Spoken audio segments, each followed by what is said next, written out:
Let's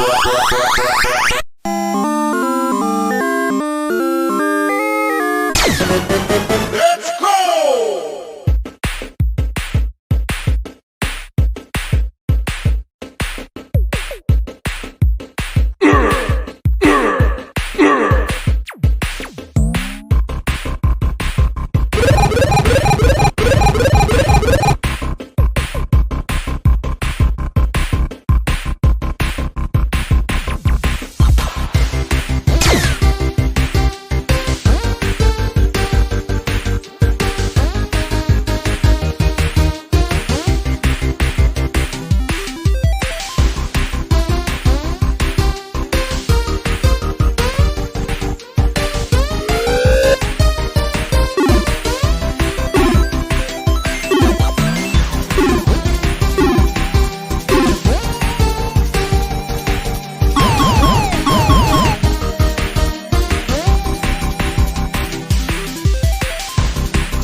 Not over.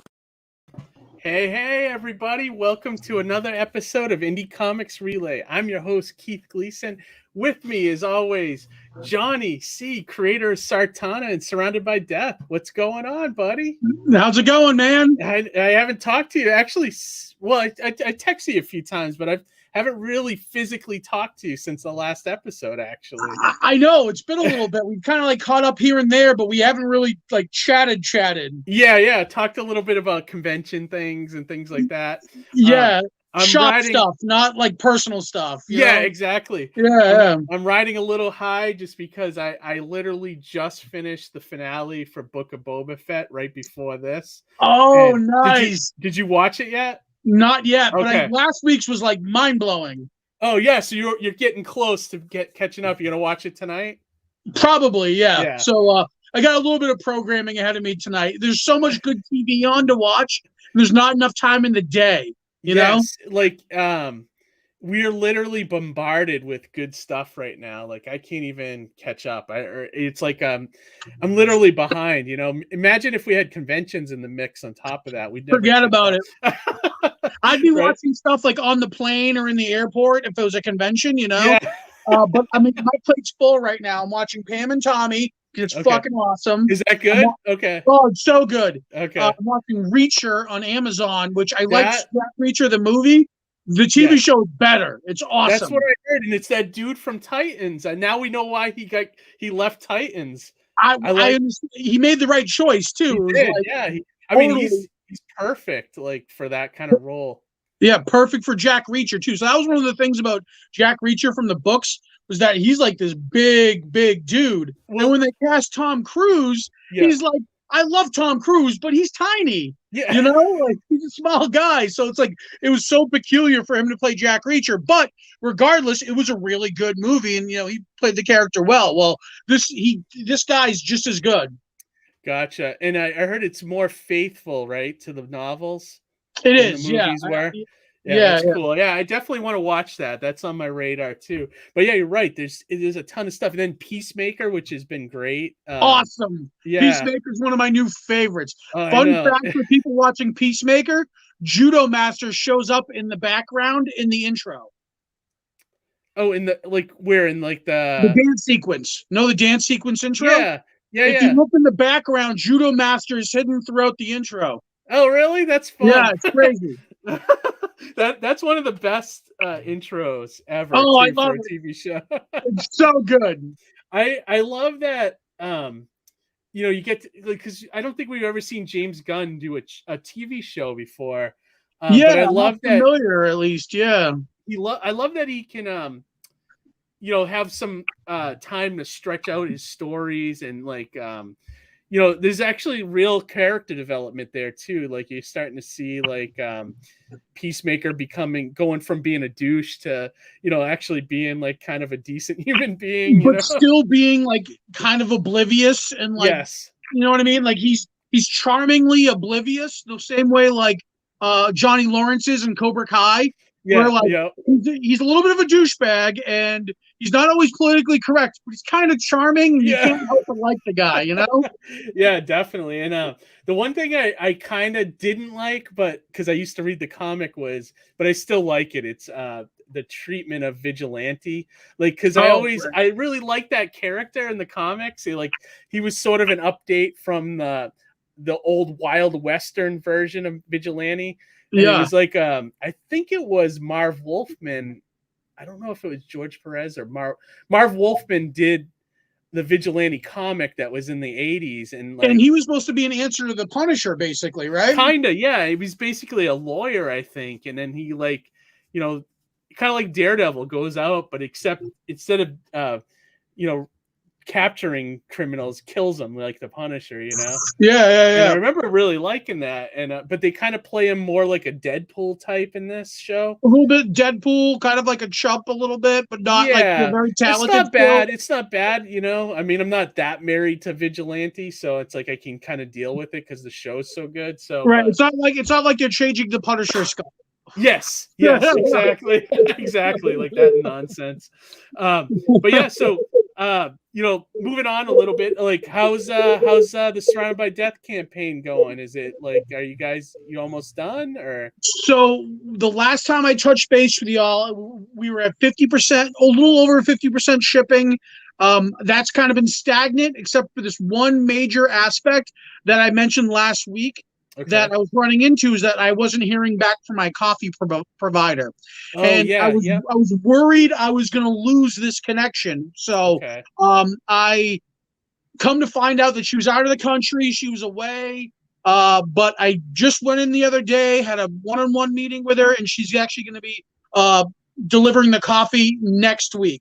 So the coffee is the last component for the majority of the campaign. The only thing that's going to be left, and it's going to be delayed, is the San Diego Comic-Con Volume 1 trade paperback version. Okay. The reason for that is because I'm still in the process of actually scripting the 8-page exclusive story that's going to go in the back.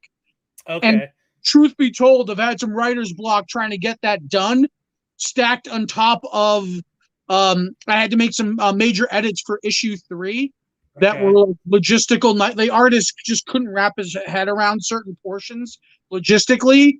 So, just in the frame of like, this wouldn't contextually happen, or, I can't fit this art-wise in the scene, right? So we had to kind of overhaul a few things. And in the process of doing that, I made some discoveries. And I'm like, well, wait a minute. If I'm in the process of scripting this 8-page in Volume 1, and I'm working in, the script for, tweaking issue 3, I can marry those two a little bit more.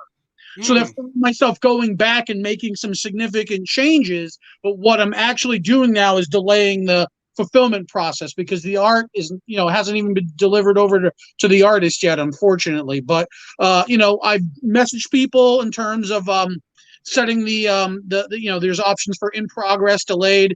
People know that it's delayed. People have reached out to me individually. I've messaged them, replied to them. That's the important part. I was going to say, as soon as I have the coffee delivered, I'm going to do a blanketed update just to know that people who ordered coffee are going to get coffee. And the only major delay at that point will be the Volume 1 trade paperback.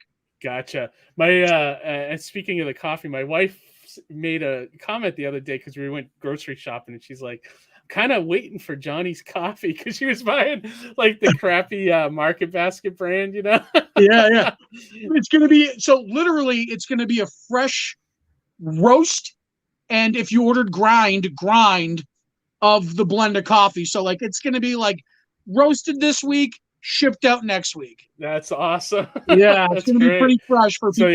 So that'll be exciting. Yeah. And then I also want to share the Alterna campaign. What's the status on the Alterna? That's the other thing too, real quick, and not to take up too much time, but like, this is whoa. What happened? That's the other thing too, real quick, and not to take up too much time, but like, this is whoa. Now it's like weird. I don't know what's going on there. Disaster. You back? I totally. So my tripod completely went over. Oh no! I did it at the end of the last episode, and the reason for it was because I was trying to show off my stack of Kickstarters I still have to go through. Oh wow! Look at that. Oh, like I have so many. And this one on top is from Sam Vera right off the bat. Oh, nice. Yeah, so I can't wait to crack that open. Yeah, But we're going to be doing this show, in a couple weeks? We got the double show going on, I think. I don't know if that's the next one or the one after, but... I think it's the next one, but we'll have to double check. Yeah, I think it might be, because I kind of remember the 20-something, you know? That's going to be a fun night. We'll promote that at the very end, you know? Yeah, 100%. But we're almost at 20K on this campaign. It's getting there. That is wild. I know, dude. I can't wait.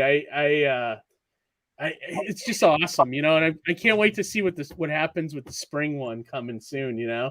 So I was going to say, this is legitimately the future of indie distribution right here. Is this type of campaign? Like, this is where it's at. This is what I bet you're going to see other people start adopting something similar to this. Other small companies, you know. Oh, easily. Or even like this could be the standard for indies. Like these indies that are getting picked up by like Penguin and Random House, like they're going to be like, okay, well, what model works? They're going to turn to something like this, see that, and go, okay, if this is what people are doing in the independent world, then that's what's going forward. So, yeah, I mean, really, definitely. I feel like this is a trend, a trend being set. Right? Yeah, definitely. And I think like it also depends on the person too. You got to be able to fill those campaigns or no one will trust you, you know. You got to get that trust first. And Pete's like, I mean, he's done like I think about 20 something campaigns at this point between Kickstarter and Indiegogo. And he's fulfilled every one. So it's like, you know, you can trust him, you know. So if you missed Mighty Mascots 5 and 6, the last two parts of my new storyline here, they are available in this campaign, along with all these other great books. We got a cover here by our buddy Jesse Lundberg.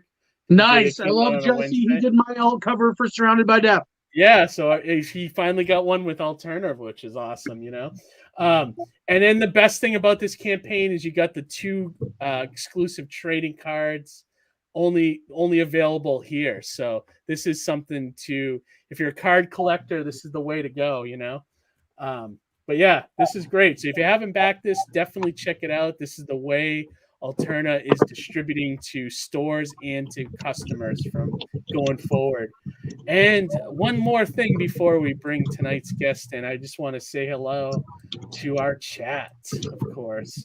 We got Amy Birdhouse in the chat tonight. What's up, Amy?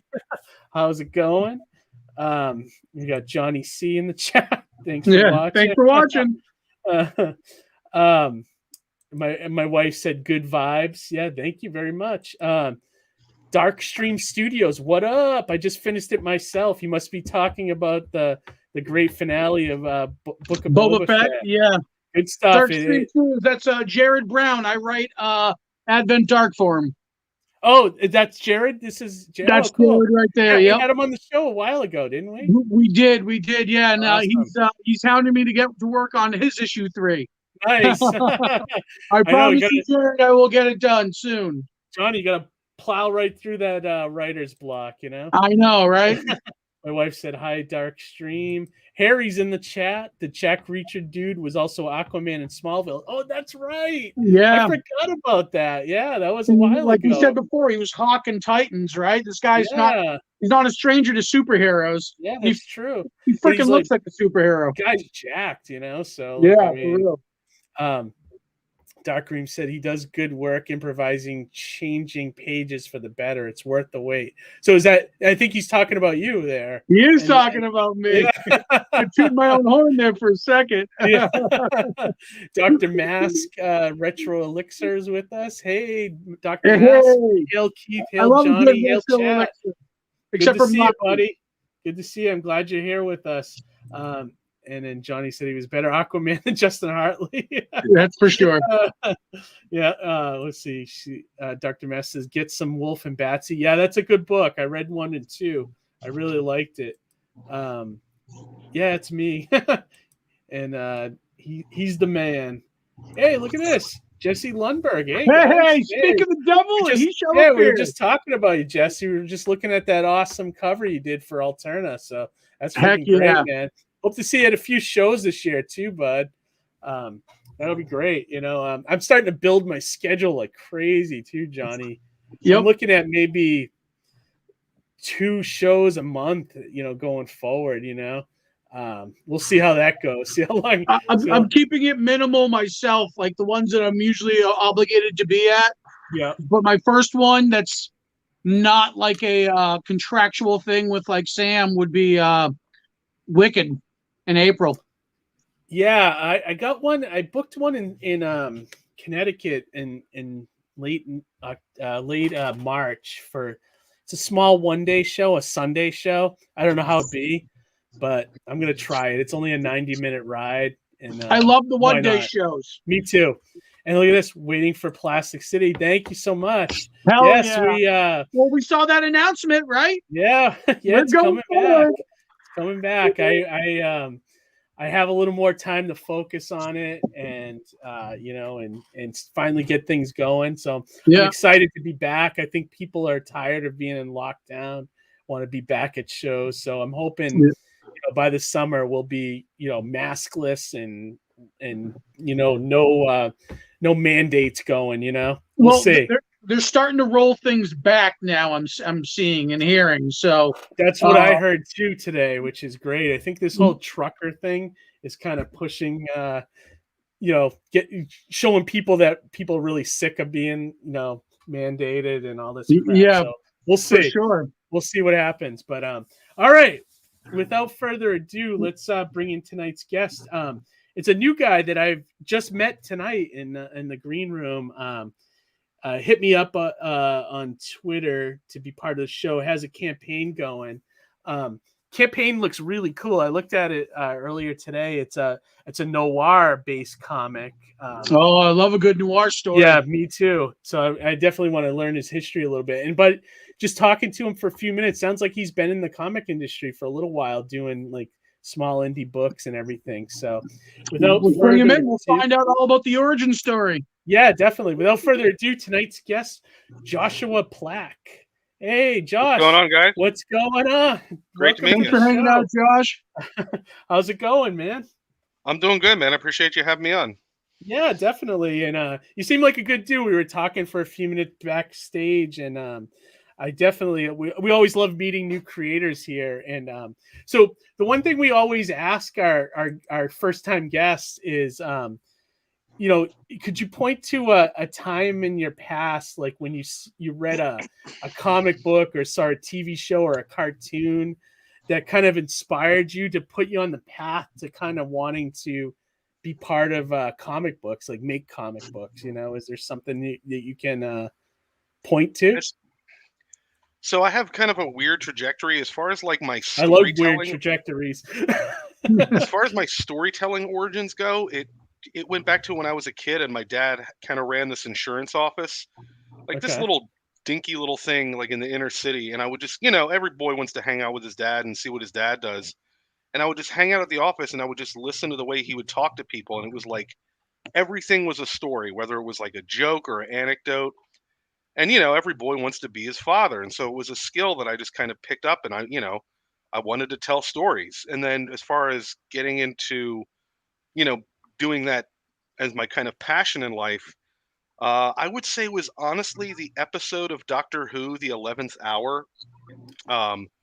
There's like a blizzard going on and we're watching the show that I hadn't really seen before.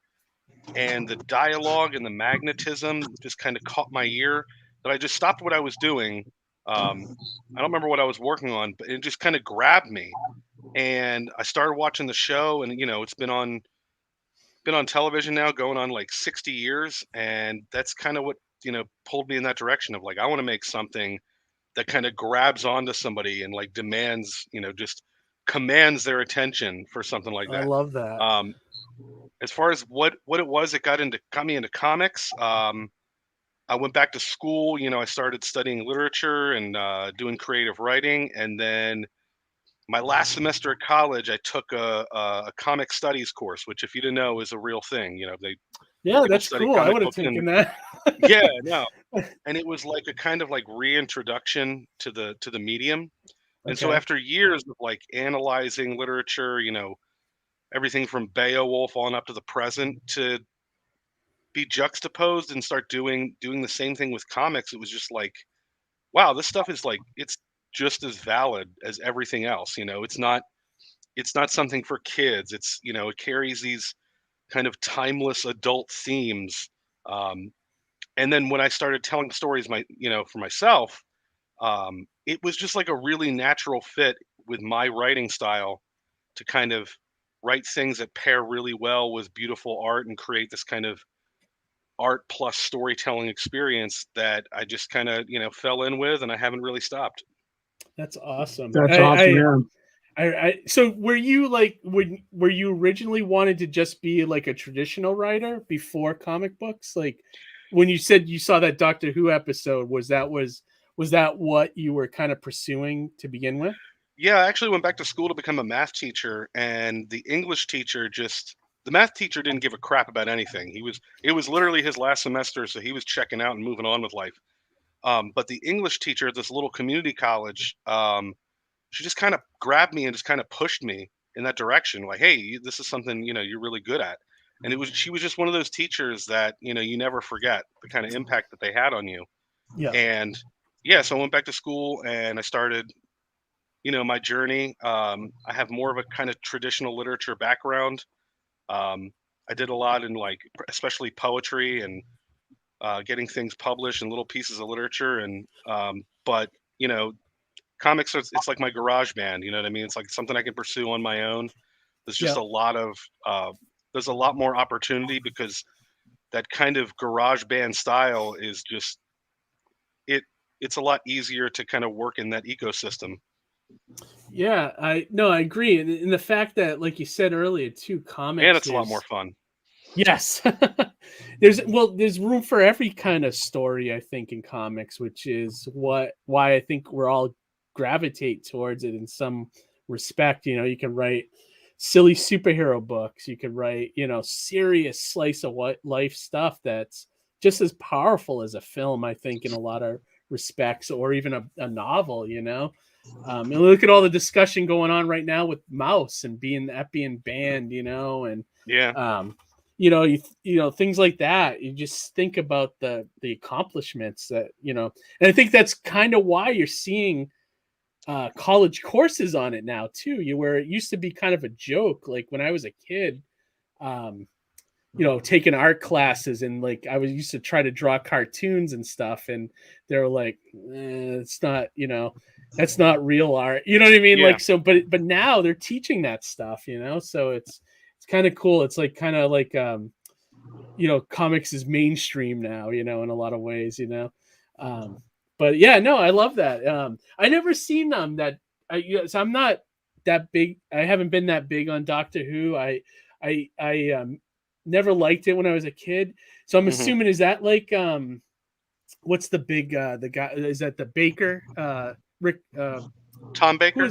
Tom Baker. Tom Baker. Yeah. Tom was Baker. that one of his episodes? Because everybody really talks fondly about him. Yeah, no, see, this was a Matt Smith episode, but then I kind of went. It's more of the recent one, so I probably saw that one then, because that's when I started watching.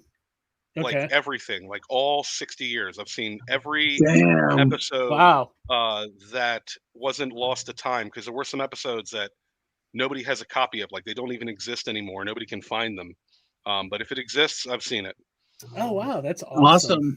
Yeah, like when I was a kid, it's that kid thing where I used to look at the the BBC version and be like, I'm out of here. Well, this is really interesting. When I went back and I was watching those old episodes, what was so striking about it is that it's almost like you can see the history of the audience's attention span, because some of those old stories are just unwatchable. Like there will be a 10-part story, 10 30-minute episodes, and there'll be entire episodes where nothing at all happens. Like it's just complete meandering. Yeah. But they were episodes that people loved. So yeah, it's kind of fascinating to me. I guess we don't have that kind of attention span anymore. Yeah, no, there's definitely a difference between the way old TV versus nowadays. What were you gonna say, Johnny? I was just gonna say I agree with you there, because I revisited Dark Shadows, which is a classic TV series, and it's just that half-hour format, and like just some of the episodes, like it was just like they had to fill time. It seemed like, right? Yeah. And you know, they had to fill so many episodes as well. So like you'd say, there'd be a lot of moments where just like, where's this going? What's even like the point of this, you know? But again, it was all attention spans. Like nowadays, you could turn on your TV, turn on your computer, look on your phone. It's like they were not for a lack of media or attention grabbing things. Whereas then, it's like things were few and far between. Like you said, there's lost TV out there. Stuff that wasn't, you know, made in a time where you couldn't record it, and if it wasn't captured, it's gone. You know, now if something airs, it's bootlegged, it's sent all over the place. You can't miss it. You know, it's on YouTube. Right. You know. Well, and the other thing, the way the writing style back then too, TV shows were always about nothing progressed. Like it was always like, you know, you think about like the Hulk show, right? Like the TV, the live action one. Yeah. You know, it was always a formula. It was like, he turns into the Hulk at the 20-minute mark, and then at the 45-minute mark, and then he just moves to the next town. Well, it never you know, went anywhere. It was always like going to the next town, and that's the next story. You know? TV does that nowadays. I mean, Fox had a string of TV shows that were cop procedurals that were like cop and unique partner. So it was like Almost Human. It was like Roughneck Cop and Android. They find that one. Sleepy Hollow was like Modernized Cop, Ichabod Crane, and they all fucking solve mysteries and shit. It's true. So when did you actually, Josh? When did you actually take the steps to do your first comic? What year? What year are we talking? Oh, let's see here. I think I did my first campaign back in 2018. Okay. So fairly recent. I average about one a year. One a year? That's good. So this is the one that you're currently doing, the noir based one. Is that which one is this? Your fourth, fifth? It's my fourth book, but my fifth campaign. I basically had I did my third campaign, and I used copywritten music, and it was a whole big disaster where my campaign was like shadow banned, like it just didn't show up on Indiegogo anywhere. So I basically had to restart it, which is why you'll see next to my name it says 5 campaigns. Gotcha. Yeah, that's one. I never thought that they would do something like that, but that makes sense because you know, I've got that botched Surrounded by Death one on my Kickstarter profile, right? Yeah, Johnny hit the button and it went and didn't realize it was going live, and it was instantly live. Being very green and very new to the crowdsourcing, I was looking to generate the preview button, and I ended up going live by accident, and that's something you can't take back. We have a couple comments here. Dr. Mass said Doctor Who is great. Well, until it recently was. I don't know. I haven't been watching the new Doctor Who's not so fun. Yeah, I haven't watched the new ones. I think I was on the first season of the Peter Capaldi one, and then it moved to I think it went off Sci-Fi and went somewhere else, and I haven't been able to catch up on it. Basically, what happened is they took the worst writer, like this guy who had written like 4 episodes, and none of them were good, and made him showrunner. Oh, that's not good. Well, that's like fail upwards, right? Yeah, right. People don't want to wait for the payoff anymore. Instant gratification instead. Yeah, that's very true. Yeah, well, we're competing with TikTok. Yeah. Can you imagine when we're writing comics in the future for that generation? Forget about it. Yeah. Here's a 3. We're gonna go back to 3-panel comic strips from the newspapers. If that, you might have to go to 1 panel. Yeah, 1 panel. Bang. If you really want to laugh, watch the Doctor Who episode, "The Creature from the Pit." That must be a really old one, I imagine. So tell us about the first campaign that you did. Like, what was that comic? So, this is good. Yeah, it's like the most unsellable concept in the world. So, I was really big into. Well, I still am. I love World War I writing. It's just a really fascinating period to me. It was the first time in history that you had modern weaponry meet really old army tactics. So from a military standpoint, they were still using like formations that dated back to like Alexander the Great. And when you take that idea and mix it with like automatic weapons and chemical warfare, I don't think there has been a nightmare in human history that has lived up to that. So the first book I did was titled Eudaimonia. It's a concept from Greek philosophy that basically means the good life, the life that's worth going through everything that we go through to still have. And yeah, I did a 40-page book written entirely in metered verse, so like Shakespeare, things like that. So yeah, rhyming metered verse, and it's just a story about a soldier who was 16 years old, because that's a thing that we did, and just was in way over his head, and he meets a woman playing a cello, and her song gets stuck in his head, and it's just like the kind of story of his life, kind of pulling meaning from the traumatic experiences he had with a song, basically. So I put that out. It did really well. I got a lot of great feedback. People seem to really enjoy it. So I did Eudaimonia 2, and I told basically the same exact story, but from the girl who plays the cello. You learn her life story, and you see how these their stories kind of intertwine and form like a cohesive narrative. And yeah, like it was my first time making a book, and the amount of support and feedback I got on it is something that I'm very, very proud of. Yeah, no, that's awesome. Have all your campaigns hit?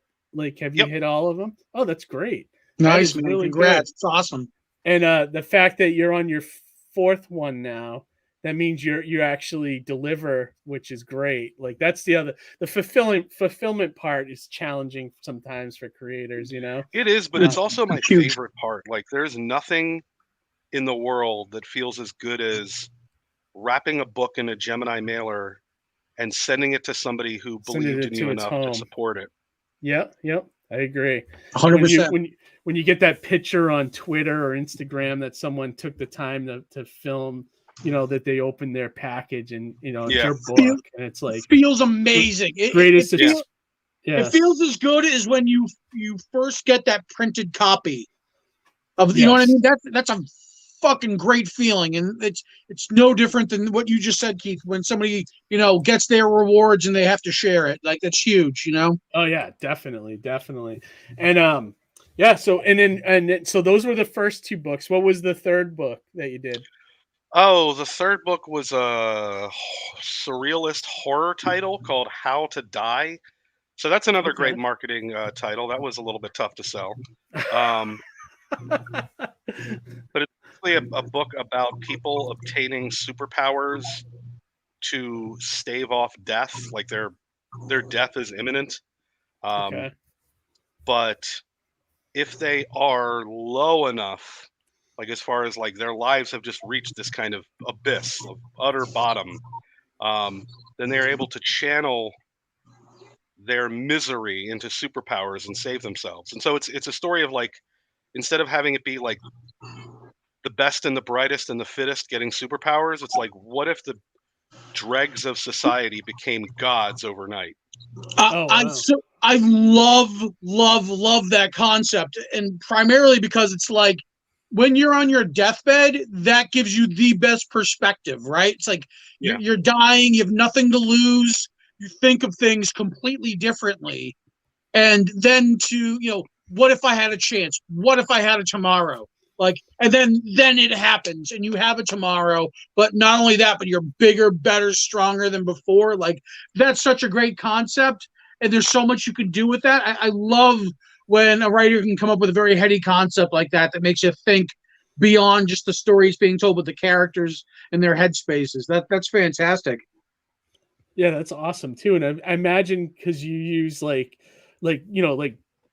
people down on their luck or dregs or whatever, that they're not necessarily fighting crime. They're kind of like using their powers for whatever, like instant gratification, or I love that. I love when you get to see like a realistic take on what on human nature with superpowers, you know, I guess. Like yeah, it's really fun. I've always been fascinated with the more realistic side of things like that. Akira, Chronicle, Kick-Ass. Those are my two favorite comic things. Is like comic book, like fantastical comic book stuff told in a very grounded, real way, or alternatively, real people trying to do superhero shit. Like those have always been my two favorite story bases. Yeah. So like for me, I think a lot of the best comic books are fantastical, but they are all really grappling with very real, very human things. Like Spider-Man is probably that's probably my pet property, my pet series. But like, Spider-Man historically was written at a time where we had the Industrial Revolution, right? So we literally have kids working, and so as a society, there was no transitory period between childhood and adulthood. And then about a few decades later, Spider-Man comes along, and it's essentially a series about what is it like to be between childhood and adulthood, and kind of going from that innocence to responsibility and that in-between era. So sorry, I didn't mean to launch into a lecture in the middle of your show. No, that's great. I mean, that's the commonality that a lot of us feel about Spider-Man, right? Is that they see themselves and their own troubles within the character, right? But that, and also like, despite all that, he still goes out and fights the good fight, which is, what makes, I think why everyone loves that character so much, but he has to learn to do that. You know what I mean? It's like, and that's his ascension.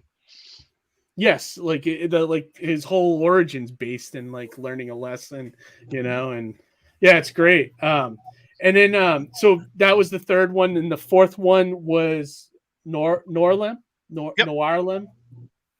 My grandest endeavor to date. Yeah, I want to show this Tell us one, about Johnny, because you probably haven't seen this one, Johnny. Have you? No, I don't think I have. So so this is Norlam. Is that how you say it? Yeah, it's basically noir plus Harlem.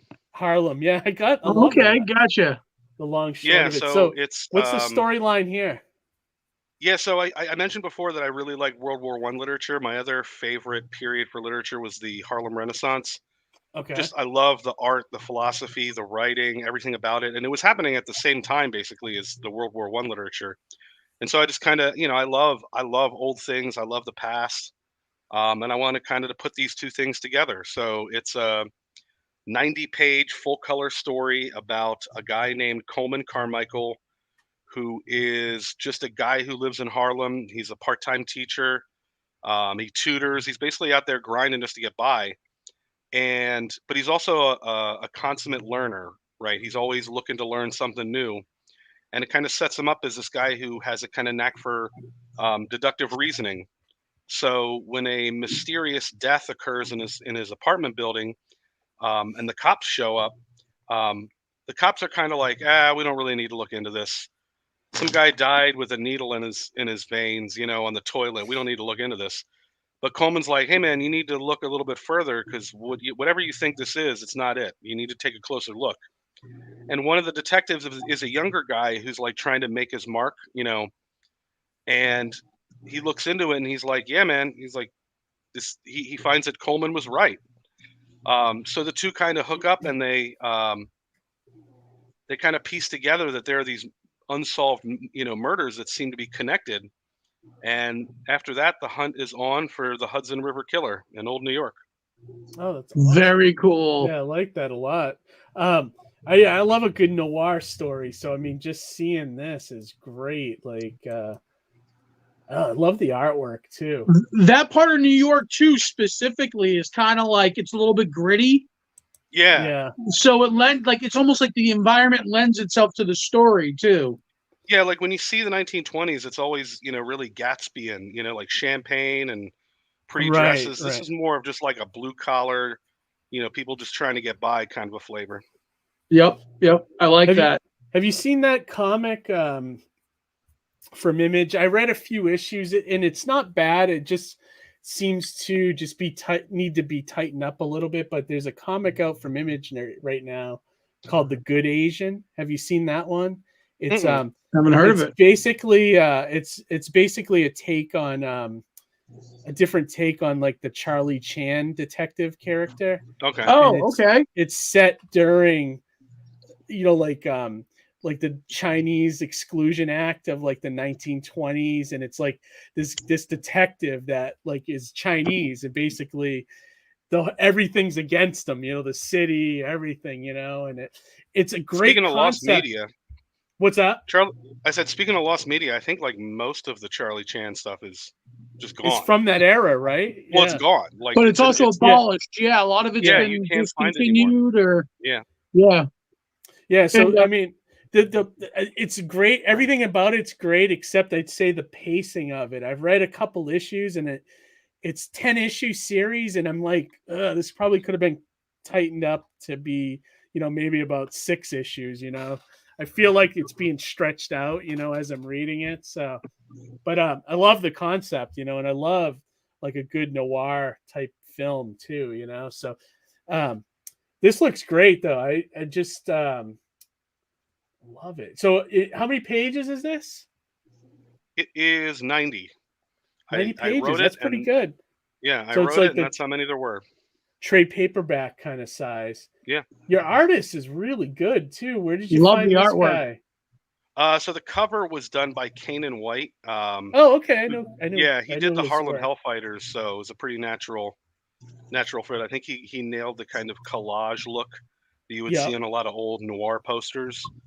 He's done some work for from Don Chin too, I think. Yeah. And interiors are by Roel Roque, and the colors are by Mariam Yasser. Okay. She's I really like the look of it. Yeah, there's beautiful colors in there. The pages are nice. Yeah, these are really good. Knows what he's doing. Yeah, like just admiring just the artwork. I love the background there, like the use of colors and sky and perspective. Yeah, definitely. Yeah, it's very cool. I love that. Even the lettering's great too. This is good too. It looks very love noir that title. That is awesome. Oh, and you get a Zippo. That's a great idea for a like a perk.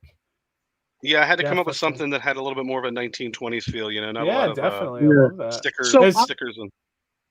I was just gonna say, I love this too for fans of this. Yes, we use this a lot actually at conventions. Me and Johnny do the same thing to sell our books. Yeah, so for Surrounded by Death, I have like Mallrats meets The Walking Dead, and I use their logos to catch people's eye. Yeah, definitely. These 3 books are fantastic too. I've read all 3 of these. I love, and Kiss Kiss Bang Bang, one of my favorite movies. Yep, so good. The Untouchables, great as well. Yeah, this is good. Is this your imprint, your company? Yeah, it's my little logo that I got. Awesome. Nice. I love it. You don't mind. Oh, cool. And you get your older stuff here as well. This is great. It's awesome. Awesome. This is cool. It's cool, Josh. I really. How's the video? Is it too long, or is it something we can play for the audience? Oh no, you can. It's let's fire up the video. No copyright. Oh, good. Less than a minute. Perfect. Too. All right, perfect. Yeah, let me get it set up here. Yeah, here we go.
Awesome. That's great. I love that.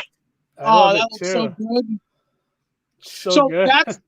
It's watercolor. I knew there was something unique. I didn't notice till I saw it larger, but I was like, wow, that's what I think caught my eyes. The watercolor looks amazing.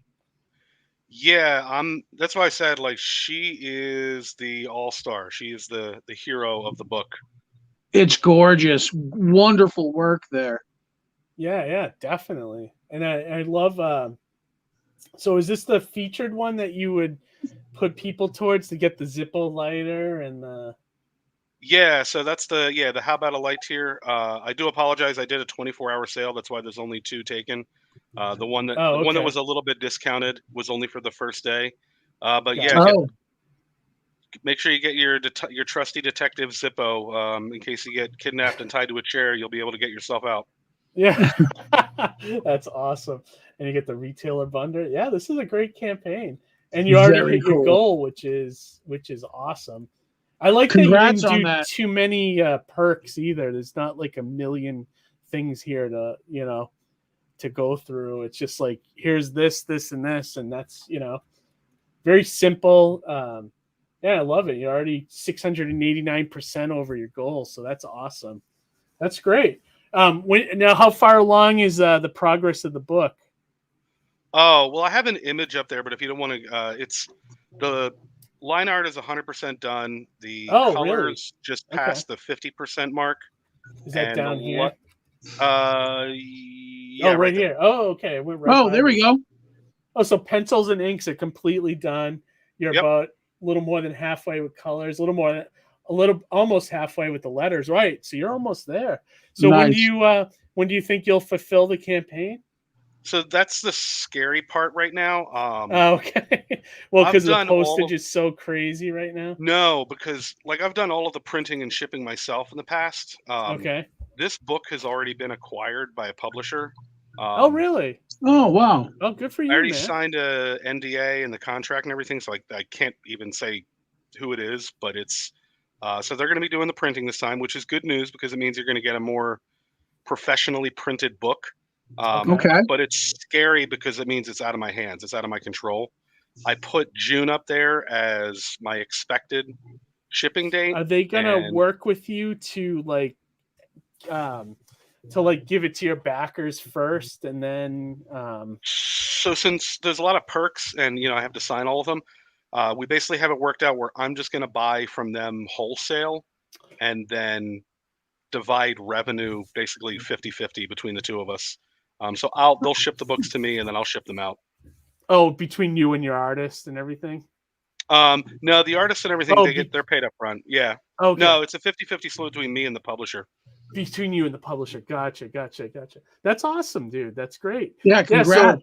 That's great. Thank you. So as long as I don't know if the paper shortages is still a thing going on right now, but I guess if you get this finished in the next month or two, you probably could have it. Yeah, June seems fair. Or the only thing I don't know is if there's going to be some kind of if I'm going to send them, the print file and everything, and then they're going to want to promote it. You know what I mean? So that has to be worked out. Awesome. So I was gonna ask, did you actively pursue the publisher, or did they come across you and they saw what you had and they liked what you had with it, or how did that come about? If you don't mind me asking. Oh no, it's fine. It was when it was still in script form. I was shopping it around a couple places. Okay. And it basically got just snatched up. Somebody was like, I want this. And so cool. It wasn't like I shopped it around extensively. I was also at the time looking for some readers, some editors to kind of get a few more eyes on it. And I got the right offer and a deal was made. That's Very great. Cool. Congrats, Very man. Cool. That's so awesome. I hate are they going to release thing. I want to tell you who it is, and I want to tell you because they own other properties that I could tell you what they are, and then you'd be like, oh, I know, it would be properties that you've definitely heard of before. I was going to say, I'm sure it's something that if you mention a name that we're up for, most indie people are familiar with. have a guess, but I won't say it on the air. I won't Yeah, put you in that position. One thing I wanted to ask though, are they going to release it as the 90 pages, or are they going to break it down into floppies or anything like that? Or no, I think it's just going to be a straight 90 page. Yeah. People who back the campaign are going to get the book, but they're also going to get. Well, they're going to get a signature. They're going to get a Zippo if they get it. There's going to be some other perks.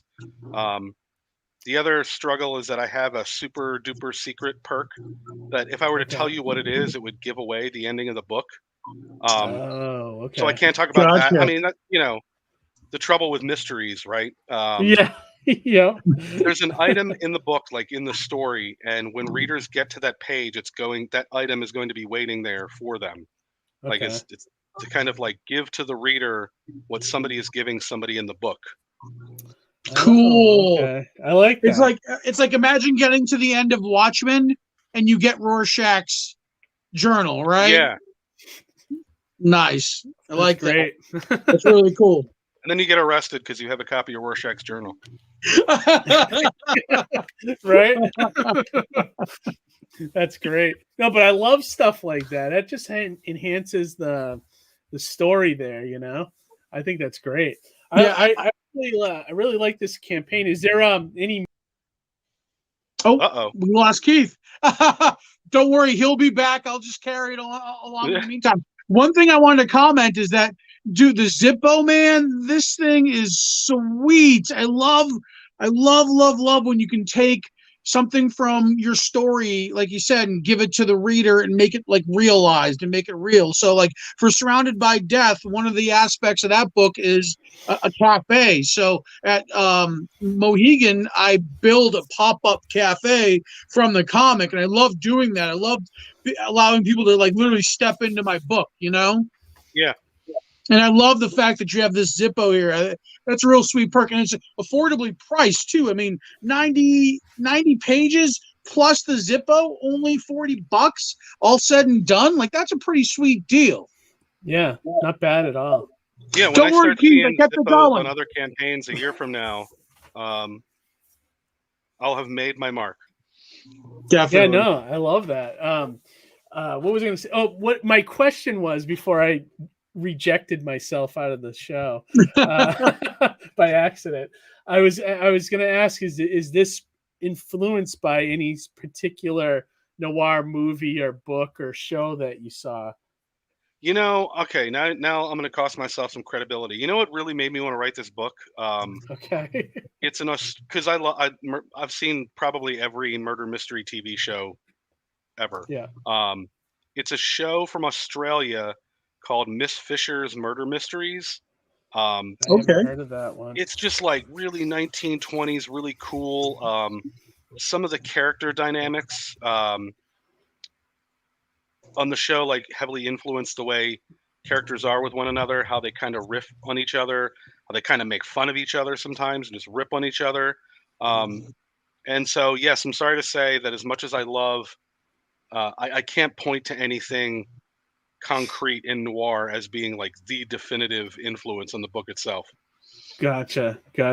But like that show was definitely part of your, like you were thinking about that when you created the characters and things like that.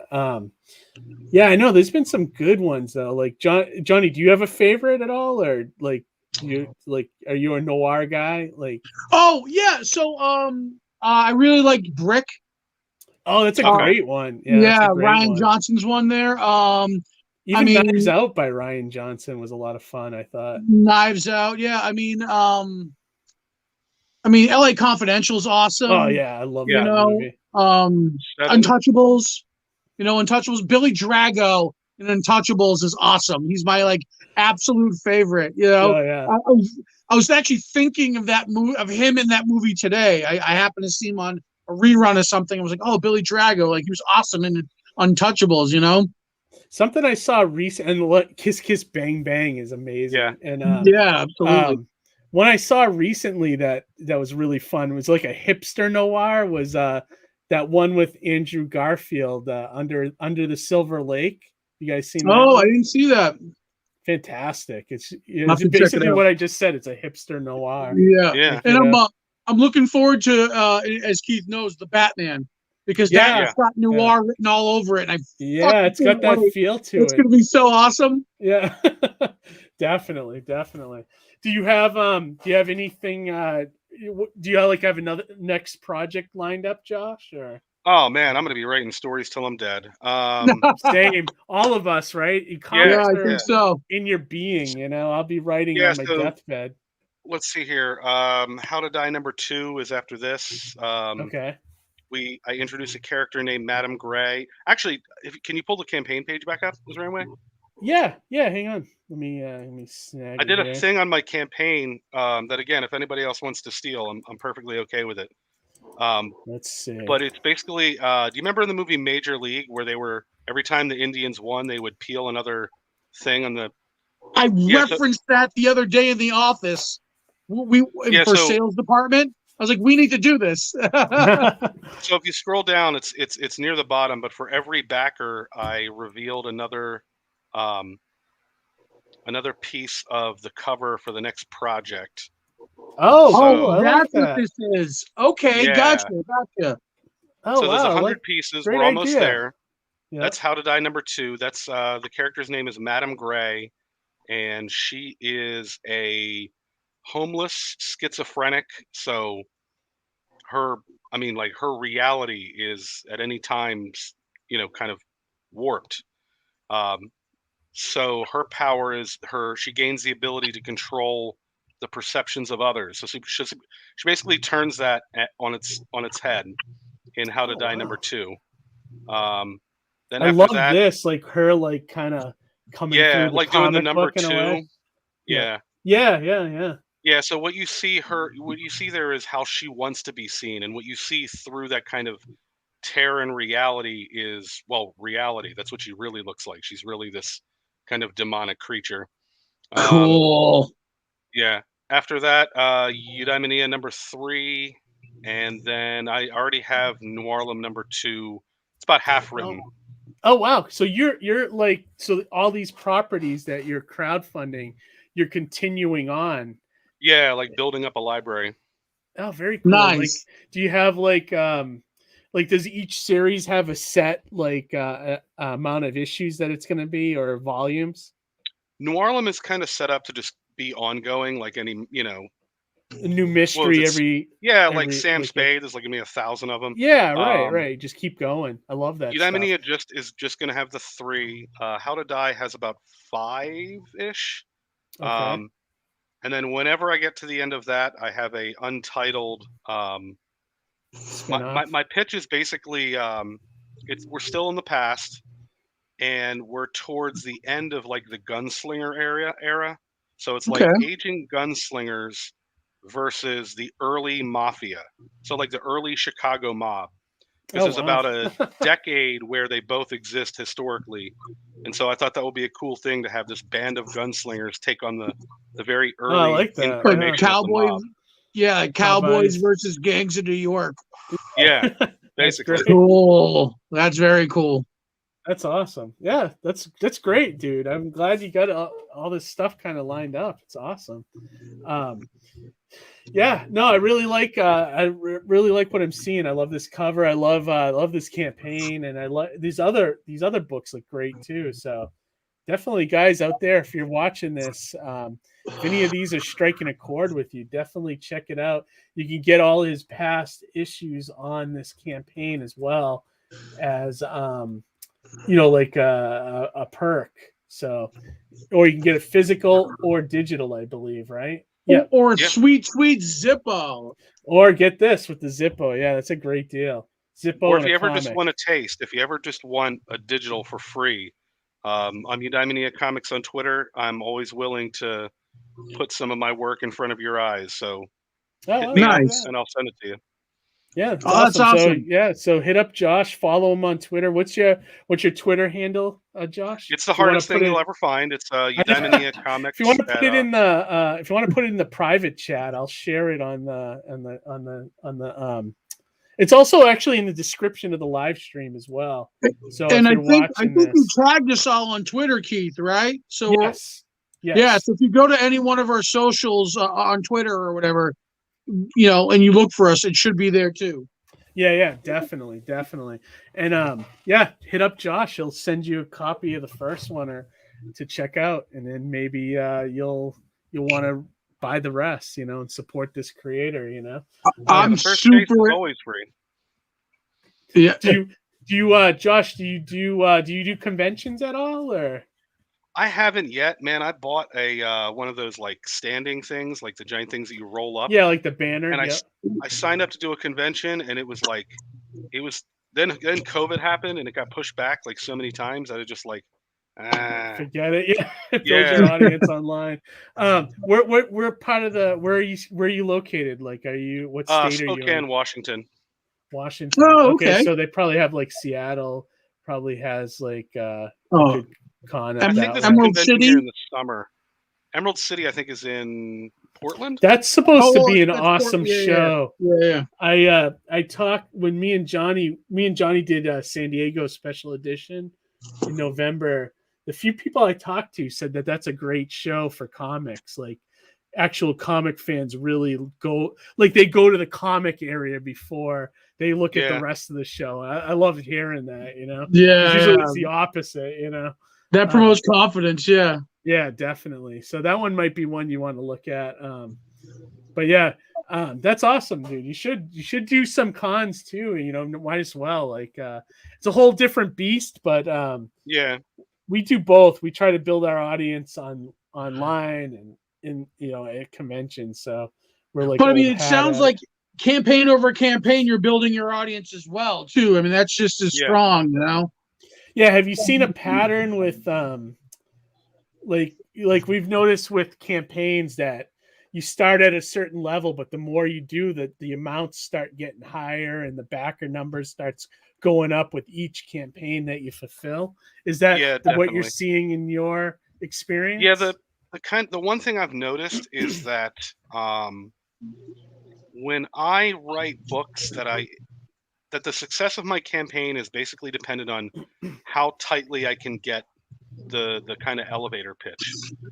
You know what I mean? So Noirlem is 90 pages noir murder mystery in 1920s Harlem. What was that? 4 seconds? Yeah. Something like perfect. that the tighter I can get those and that paints the full picture too. I mean, really, like nothing really when you say that, it's like, okay, I know where I'm at, I know what to expect, I'm in, So I think going forward, I need to get better at condensing that. Eudaimonia, there's no way I can explain that in less than like a couple of minutes.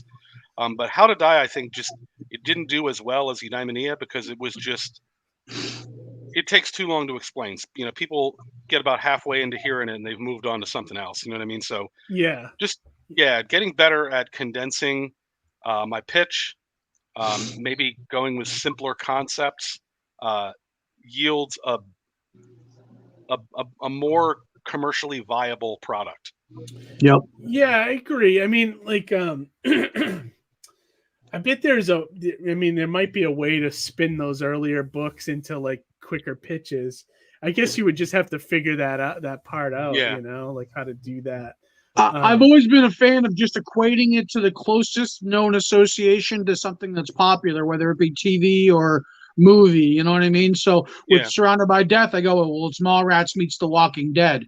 And then that gives you a complete idea of what to expect. It's not those stories, but it's, in the vein of that.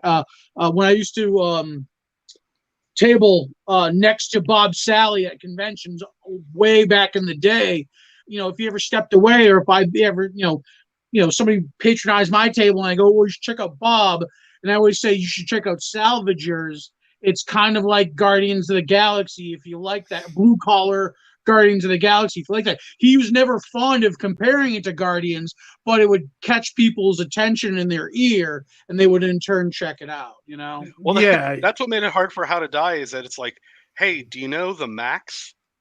How would you even pitch the Max? You know what I mean? Because my reference would be another book that's just weird as hell. Right.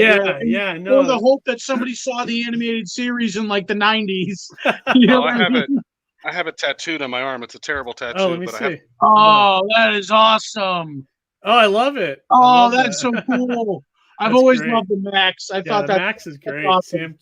Sam yeah, it's the Max fighting Brock Sampson. So I love it. Yes. Yes. Like, how would Johnny? How would you pitch his book? Like, I'm trying to think. Like, there's nothing you can really. Norlam? Oh no, or just. I mean, I think he has the Noirlem, but like the death one, like the death and superheroes ones, like. That's a tough one. Now it's tough to like kind of wrap. That would be around. tough. Yeah. That's why for the second book, I'm cheating by just having a sexy lady pitch it for me. There you go. Yeah, there you go. That works every time. They won't even, Go ahead. I was just gonna say, I know I stop when I got a sexy lady on the cover. It'll catch my eye. Yeah, for sure. Exactly. Even if the book's interior content isn't my thing, like I'll stop. Oh yeah, definitely. Got a few comments here too before we start wrapping things up. We got Ara saying, "I will have to watch the replay. Sorry, I can't watch live tonight." That's all right, Ara. No problem, Ara. Thank you for popping in. Harry said a lot of deathbed talk tonight. Yeah, a little bit.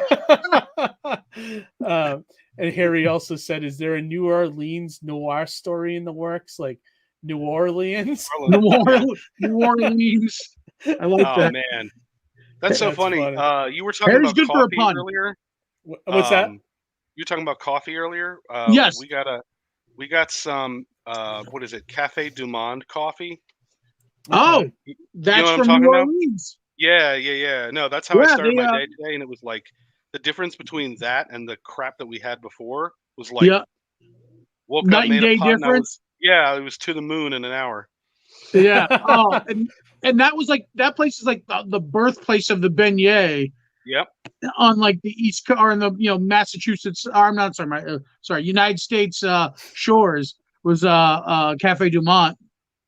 If you've have you ever been down there? I have. So I went with work.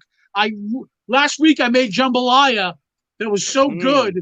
It actually brought me back to being in New Orleans again, trying it there. I was like, oh, I feel like I'm transported back to Bourbon Street. I love New Orleans. I want to go back so bad. Did you, when you were down there, did you go to any of the pizza shops? Like the ones that have the giant slushy machines that are full of frozen alcoholic beverages? Oh, well, yeah. So, I got a bunch of hand grenades at shops like that, but I didn't patronize the pizza. I love the hand grenades. Those were great. You go in there and you get one of those drinks. I don't know if it's still like this, but it's like, it's like a 32 ounce, I went with a banana scream. And, okay. You get yourself a pretty crappy slice, but it's good enough. Yep, and then you go to check out and they're like, do you want to add a shot of 151 for $1? You're like, yes. Yeah. What? And then you're good for like many hours after that. I mean, unless you have a problem. Yeah. I don't know how I drank so much down there and kept going, but I did, and it was awesome, and I loved it. That place energizes you. It's just so awesome. It's a great place. Wonder if they have a Comic-Con down there. I'd go. Oh my god. I'd go. Can you imagine? It's funny too because there's still like traces of like the tragic stuff that happened in the past, right? So like you could see small traces of Katrina still, right? Yeah. But just it's beautiful how well that area bounced back from that, Awesome. One more comment we had from Dark Stream Studios. Condensing the pitch is a pain in the ass when you have a mystery involved in the story. Yeah, I guess. Wow. Yeah, I read that as PETA. PETA. That's one way to condense things in a PETA. Yeah, right. Exactly. We'll pocket stuff of that in. Yeah, right. That's awesome. But yeah, no, I imagine the pitching. That could be like a whole subject for an episode, Johnny. We could probably talk about that. Yeah, well, I feel like there's like formal pitching, like to a company, and then there's like pitching to a buyer. And like the casual person at a convention. Animals. What's that? They're two different animals. And then there's like pitching to an artist. So like whenever I go to the San Diego proper, there's Creator Connection, and they do like a format. It's like speed dating where they put writers against artists. You have 5 minutes to pitch, and then you all rotate. So it's like at that point, it's like, what are you looking for in a collaborator, right? And then you have to not only connect with them as an individual, but their artwork and portfolio. But you also have to sell yourself and the story you're looking to get made. If you're going in there with an agenda, pitching is so key, and there's so many different aspects to it, Yeah, definitely. And I mean, I think with a publisher, they want to know everything. So you're not only condensing it down, you're condensing the entire story down, but still have like all of the relevant information there. Like no publisher wants to hear like, you have to compress it into like a paragraph, like basically. And and you also have to kind of like position it in like a business sense too. It's like, oh well, it's got this with traces of this that is very popular, or whatever. You have to tie it back to something that'll move books. You know what I mean? And then that's the key word that okay, well, this seems like a no-brainer. Yeah, there's some I'm drawing a blank, but sometimes like if you buy like a graphic novel from like like different creators, they'll put their pitches sometimes in the back as like an extra, and it's interesting to study what got the books picked up, in the first place, especially if you pitch to a lot of small publishers and things like that. But yeah, I don't know. I mean, it's weird. It's a weird time in comics right now. I mean, do you even need a publisher? Sometimes, I mean, like you can if you build an audience big enough, on grassrooting it, you don't even need, like on these campaigns, like just looking at your stuff here, Josh, like if you never got a publisher, you could continue growing, and like your next campaign, probably going to hit like 10,000, you know what I mean? Like, so, you can keep growing that way, so it's always like, I was just going to say, but it is become a beacon for him, right? He now has several hands in several locations putting, his work, out to people, right? Yeah. But then, like you said, there is that flip side. It's like, it's out of your hands now, right? So that's definitely a scary aspect in terms of, was there any specific reason you pursued that option with Noirlem, or was it just, did you really just want to it was the 90 pages. 90 pages, that's a hefty price to get that printed if I was doing it myself. Yeah. Gotcha. I don't remember off the top of my head, but it was something like, well, that's a lot of money to pay an artist too to bring that to life, Yeah. I think the printing was around like $6 a book. Damn. Yeah. But I mean, 90 pages though, it's like your typical graphic novel is 60. Like on average. So like you're getting a pretty good sized book there. So you kind of you price it accordingly, Yeah, I basically priced it by going to just going to different bookstores and seeing what graphic novels that are that length were getting, which is I did, you know what I mean? Because it's like I know that there's some people that pay the indie premium. I didn't feel comfortable doing something like $35 or $40. It's like, we're already competing with those brick and mortar stores, so I wanted to have something. I wanted to have a brick and mortar product. I hear you. Able to do that. When I was first, just making books and selling them at conventions, I often priced them the same level as whatever a new comic was, because, even though you could probably get $5 because you're an indie guy, I still priced it at $2.99 or whatever the price was, because I was trying to stay competitive, even though I was losing money. But at the same time, it was like, well, that's in the flip side, stand out that way a little bit. Plus, you got Peter out here making us all look bad. What's that? Pete, I know. That's for sure. Pete, Pete's an out of the box kind of thinker, so he's just, he's one of those guys. It's just, he loves comics and he finds a way to make it work, So one thing I was going to mention is that putting a premium on your product. So like people love hardcovers, right? So if you can find a hardcover at a good rate, and then you can put that price tag, it justifies a $40 or $50 price tag. You know what I mean? Some people build that into the campaign as a stretch goal. So, if I hit this level, we're gonna turn the book into a hardcover, and you can use it as like a bonus. You know what I mean? That's right.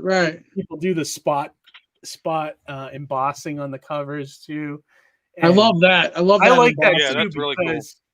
I think like I'm seeing like with campaigns now is people are getting tired of like the bookmarks and the stickers and like all that stuff. They want either more in the comic or more or like something unique like what you have, Josh, where it's like a Zippo lighter, which you can actually use, like you can use it on top of being a collectible, Yeah, you're gonna have to go to Target and get your own lighter fluid, though. I can't send that to you. Right? Yeah, I wouldn't do that. That was the one thing I did for my campaign is like I wanted to have things that like if you back this is something that like you can use in your everyday life, like the barista apron, like. People need an apron when they barbecue or do whatever or work in the kitchen. The mug. Everybody always needs a coffee mug or a tea mug. Yeah. Plus, it goes with your items, stuff. Yeah, goes with your stuff. The coffee. Even with me, like I did the cereal box. For my campaign, which made sense. And I'm even looking when I do the next one. I might do like a custom eye patch. Because I have Captain Honeyflakes. Yeah, awesome, Johnny. It's my stash box. I love it. Nice.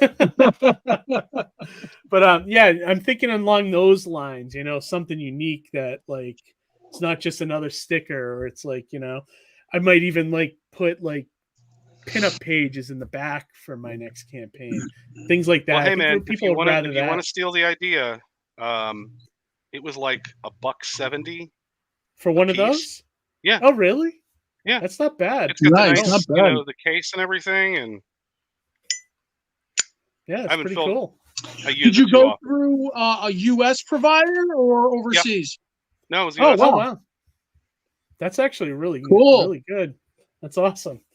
Awesome. Yeah, all right. Well, we've been lighters.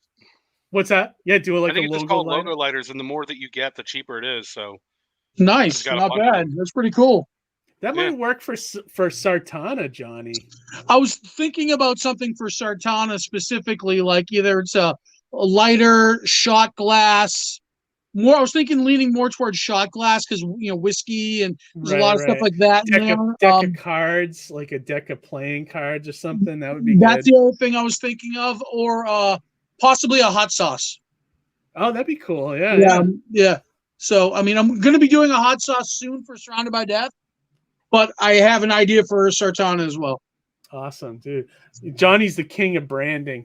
I love it. I just like to collaborate with people on different things. And, why not slap my comic stuff on there? Jerky would be good. If you could get a jerky dealer to like, that might be a little tough because it's food though.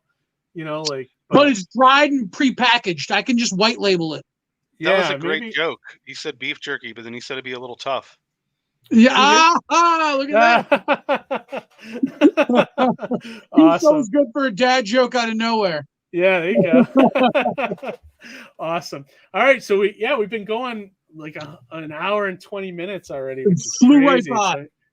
right by. So we'll start to wrap up and close out this episode. Before we do so, Josh, anything you want to throw at the audience in terms of like plugs or promos? Like we already know that we want them to go check out Norlam and then back that campaign, but also where can people find you? So I have a YouTube channel called Raiden Radio, like Raiden from Mortal Kombat. Oh, cool. I do reviews. We do a live show. It's a pretty chill place, pretty low key, but a lot of fun. I'll check to see if I'm subscribed. After I do like video essays, I do like just kind of stories, like I have story time where I just tell little anecdotes that are too short to make into a book. But yeah, it's a pretty chill place. If you want to come out, we do weekly shows usually every Wednesday night, but obviously not this Wednesday night because here I am. Do you do a similar kind of show, like where you interview creators and things like that? We do. It's a little bit. So we'll do the interview thing, not necessarily like active campaigns, but just kind of getting to know people. Okay. So anybody who wants to come on is welcome. And then we'll do something that's a little bit more.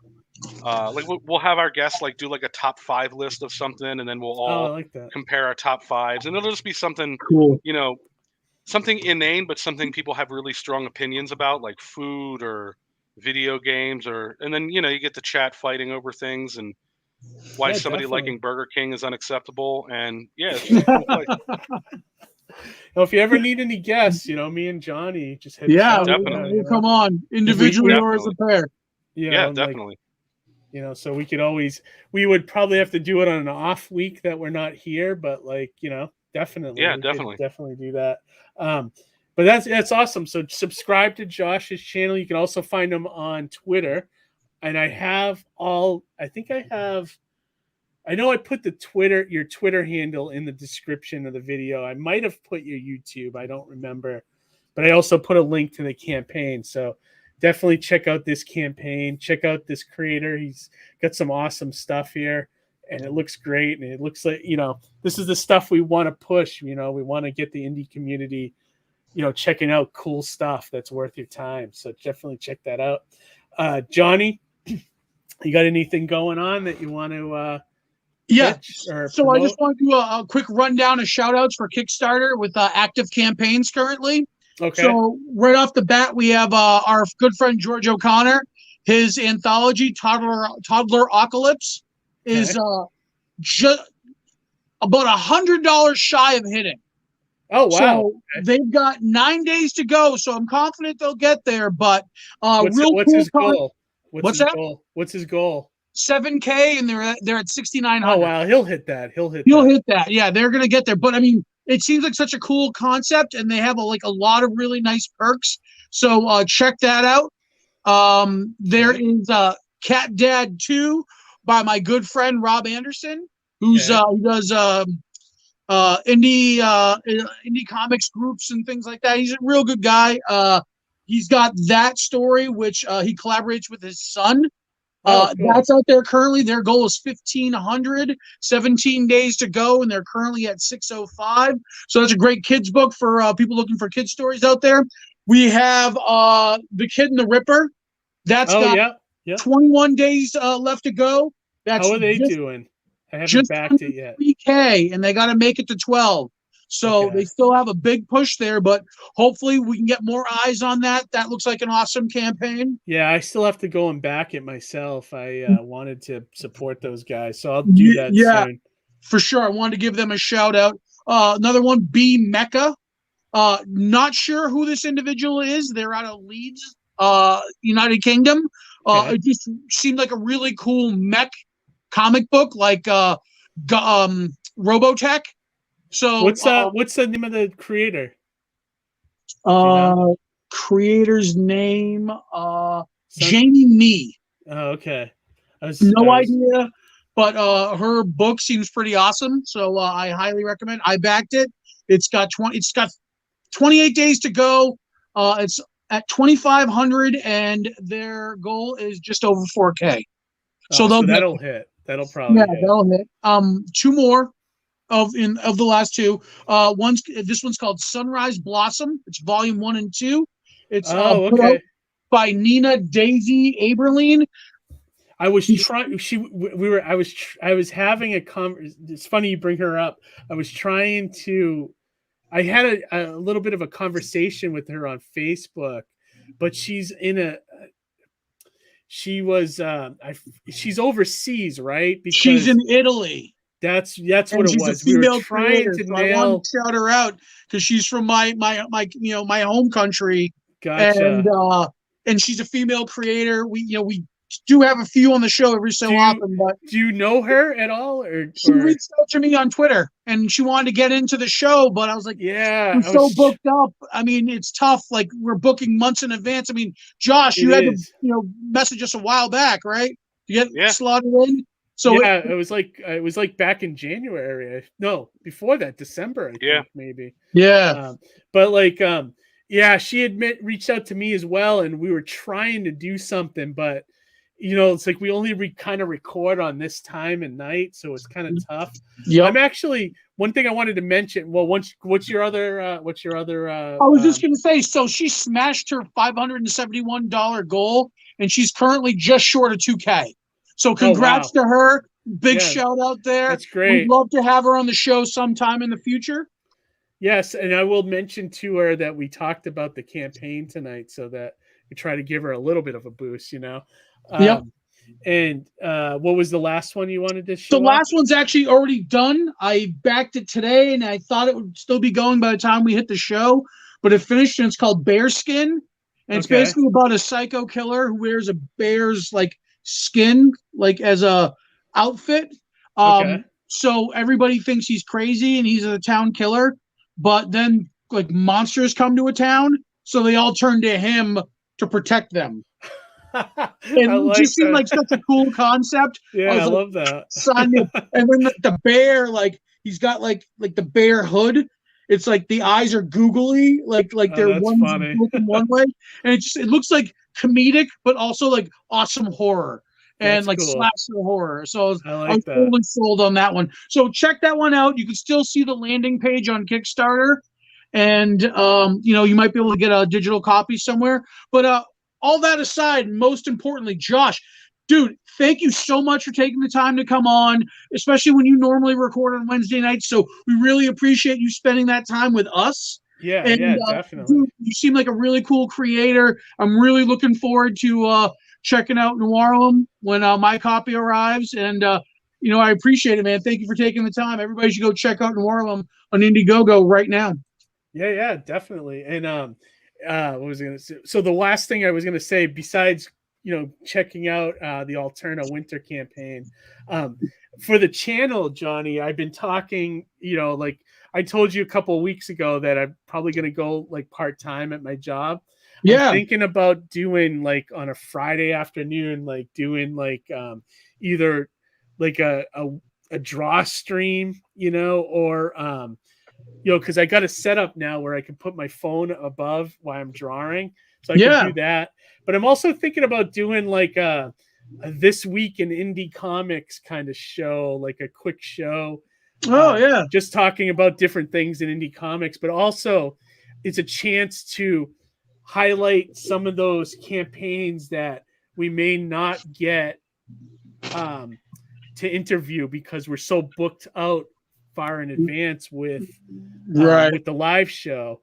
But you know, if I could do like a little segment with them, you know, like you know, here's a 5 questions to answer kind of thing. And, you know, and you always do your review episodes too. You know, every so often. In between weeks, there'll be a review pop-up episode. Right. So I was thinking I could get back to that because I've been doing a little more instructional kind of videos lately. Which those have been great too. Those have been fun for people who've been watching. You know. Yeah, definitely. And I think that's what kind of helped push us to 600.